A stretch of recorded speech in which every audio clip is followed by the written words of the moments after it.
So we've covered video, we've covered audio, and we've covered lighting. Now it's time to get to the fun stuff. Today we're making flying cars.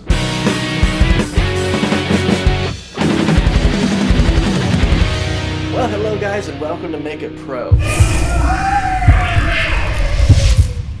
Today we are covering something new. We're introducing After Effects into the show. I've used it in the past episodes, but I haven't done any tutorials on it. So now we're introducing After Effects officially. It's movie time!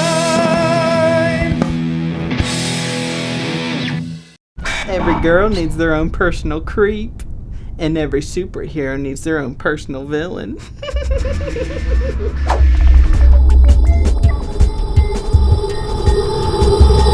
Well, hello, Mike. Time to die. I don't even know who you are. I'm the creep, and you need to stop taking all the ladies and start sharing, boy.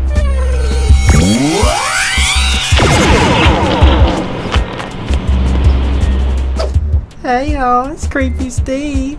You want to check out my other videos on the YouTube, you go right ahead.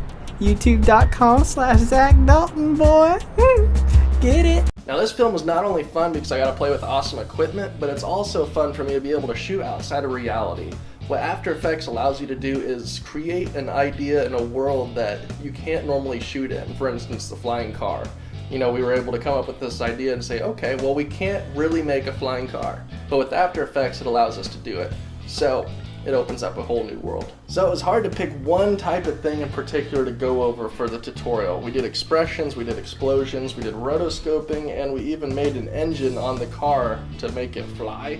So there's a lot of different things that was going on in this video, but to me the most important thing was rotoscoping. But if you see something else that we did in the video that you want advice over, just feel free to leave it down in the comments below and we'll get to it in the second episode. Alright, so today we are going over rotoscoping. As you can see, I walk in and you see a car fly up into frame behind me, scaring the poop out of me. So what we're going to do is learn how to do that. It's actually quite easy, to be honest. So what we're going to go ahead and do is select our clip, and I want from here to here. I already pre-selected it, so I'm not going to change it. Go ahead, drag it down to a new comp. Now we have that, and we are going to duplicate it. Duplicate it? Whatever. So now what we want to do is say that we want to separate these two layers so that the car could fly up over top of this roof. And to do that is actually quite easy. You're going to go up here to the rectangle tool, select that, and go over top of your top layer and go ahead and bring that down to the edge right there. Select the top clip and bring that up over here. Now, that's close, not perfect. There we go. Now we'll go ahead and shut off the eye on the bottom layer. And as you can see, that is separated. So now if you put something in between it, it's actually going to come up over top of the roof. So now the next step is to rotoscope the car. Now this one's a little bit articulate, but if you spend some time on it, you can make it alright. What you're going to go ahead and do is take your pen tool and go around the car. And you're going to spend some more time on it than me because you're not doing a tutorial. Unless you're stealing my tutorial, then you're doing a tutorial. But you're going to go ahead and go through it on all the edges and keep on going around it. For me, I actually erased the tires, so I would have went up in that situation, so I could have put the engines on there. But we're not going to be going over the engines because that just takes a little bit too much time. So now that we have that, what we want to do is go ahead and click M, and the color of this is fine. What we want to do is keep everything organized so we know what's what. Now what we want to do is go on the inside of the car and make windows, or mask around all the windows rather.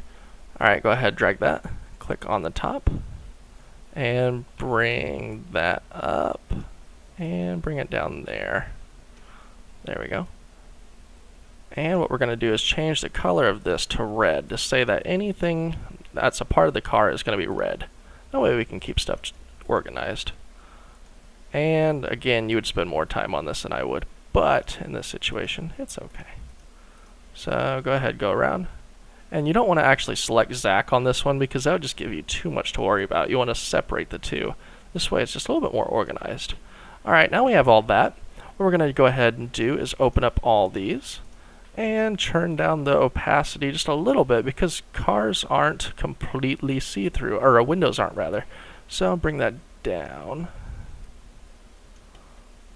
And now what we want to do is change the mask type to subtract. That way it goes through and you can see what's on the other side. So when it's floating there in space, you're actually going to be able to see the background, and we want to be able to sell the effect. So in order to do that, we have to be able to see some of it.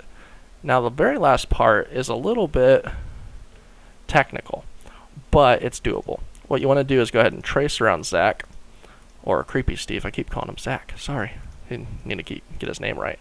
But you go ahead and go around him, and you're going to want to go frame by frame, or not necessarily frame by frame, but just enough so you can make sure that he's set, upright, so when you move, you don't see the background blur into him. And let's change that to yellow, so that way we know that's the person layer. And let's go ahead and make sure that's set to add, which mine is, so that's okay. And click F for feather, and we're going to feather him just to blur it just a tad, since I didn't spend a lot of time. And actually, if we want to blur some of these other ones to hide my crappiness, we can. So if you spend more time on it, you wouldn't need to do that, but me in this situation, absolutely. So now we're going to go back to our main layer and drop the car, which we just rotoscoped, the car comp, in between the two. And now you can see Creepy Steve poking up behind me, which is exactly what we want. So let's click S for scale, drop him down quite a bit, so it looks like he's back into the distance. Drop him down, click P for position, do a keyframe, and then make another one of him going up. And let's bring him to the left just a tad so I don't have to do any more work. Alright, so now you see the car coming up into frame. Not too bad. So now let's say theoretically he was over here.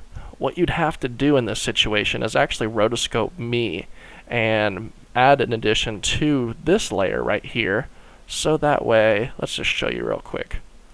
This is terrible, but that's the idea. Now if he is behind us, he's not going to show up. So if you actually took the time and went frame by frame over there, that's what it would look like. Now let's go ahead and go to my final one and see what it looks like. You select the layer, that's the bottom one. Here's the second. I actually went frame by frame through here to do this. Now there's a couple more things to sell the effect. You're going to go back here. Let's bring him back and delete what I just did there, because that's kind of stupid. Alright, now he is actually more in focus than right here, which doesn't work because it makes it look like he's closer since we're using a depth of field lens. What we're going to go ahead and do is go to Effects and Presets, type Fast, and it's going to bring up Fast Blur and Sharpen. Drop that on him. And we're going to turn up the blurriness, not too much because we want to be able to see him. Let's say about 5. So that way it's not too much, but you could tell he's behind me a little bit more so, because I'm more in focus than he is. So now we have that. And the only other thing we could do to sell this effect is color correct. And to do that, that's a whole other tutorial in itself. But let's go ahead and just add an adjustment layer in here. Go Layer, New, Adjustment Layer. And what this does is say anything below it is going to be affected by the effect you put on it. So drop curves down on it. And let's turn that down just a tad. And there you have it. Hope this helped, and we'll see you next time. Now obviously there's a lot more steps involved to actually make the car look like it's flying. For instance, the shots with Creepy Steve that's inside the car, you can see the background moving. There's a few steps that you could do to make that happen. You could do the basic keyframing and move the background around and position it by hand, or you could do it the easy way, which I preferred because it was one click of a button. All I did was put a basic camera shake on the background and allowed the background to move, and it sold the effect that the car was actually floating around in space because the background was moving. So that easy effect is something that you could apply to it to make your car look like it is floating. Now, rotoscoping can be used for a lot of different things. Rotoscoping allows you to put stuff in your video that isn't normally there, and it allows you to take stuff out of your video that isn't normally there. For instance, I have a microphone in the shot right now, but with rotoscoping it's not there anymore. Yeah. After you master rotoscoping, it allows you to open up a whole new world of film. It allows you to go outside of the worldly limits and just create a world around what you want to create. So rotoscoping is a lot of fun, but a lot of work at the same time. So you have to practice it and work with it a lot to make it perfect. If you want to check out more on the video, I do tutorials on my channel. So you can go over there and check it out. It's youtube.com/makeitpro101. Alright guys, well this week we're going to be starting up something new. I want to see what you guys can do. Submit your videos in the video responses below, and when I see something I like, I'll feature it at the end of this video and plug you guys, and you guys will get free promotion from my videos. So if you do something that the tutorial teaches you or something along those lines, submit it and I'll check it out. But anyways guys, that's it for today's video of Make It Pro, and we will see you next time. And stuffs, goodbye.